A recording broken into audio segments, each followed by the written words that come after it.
El mal és que el diable no existeix. I Déu, on queda? El Déu sever d'Abraham, el Déu inexplicable de Jesús, Alà, el cruel i l'amorós. Que ho preguntin a les víctimes de qualsevol acte pervers. Si Déu existís, la seva fredor davant de les conseqüències del mal seria escandalosa. I aleshores encara tenia a sobre la idea de pare, no els perdonis, que saben què fan.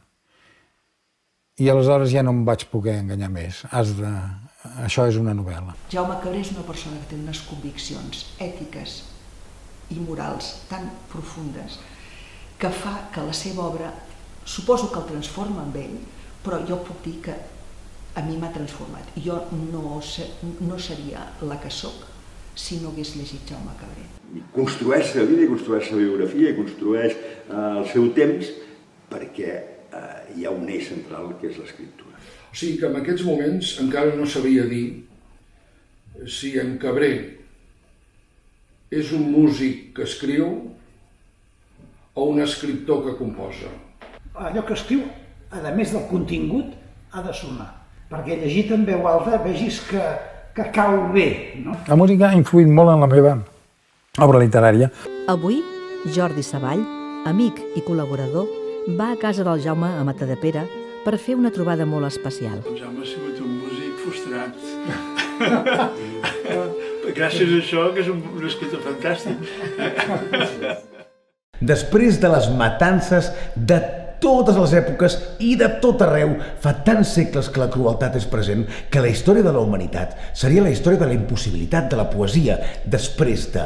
I en canvi, no ha estat així, perquè precisament qui pot explicar Auschwitz?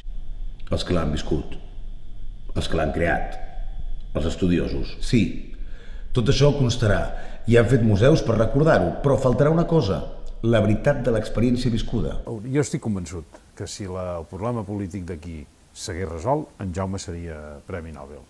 És l'autor. És a dir, esclar, una obra com el Jo confesso, escolta, és una novel·lassa, i a més és una novel·la europea. L'obra d'en Jaume Cabré és una obra escrita en català, i només en català. En Jaume Cabré, per tant, ha mantingut la dignitat.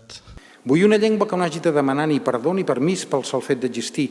Vull que els seus parlants visquin sense els complexos que els porten a l'autoodi i la renúncia lingüística perquè no es molesti el veí, o encara pitjor, per una pretesa i malentesa bona educació. Tot i això, no ha impedit que Jaume Cabré hagi aconseguit una extraordinària projecció internacional.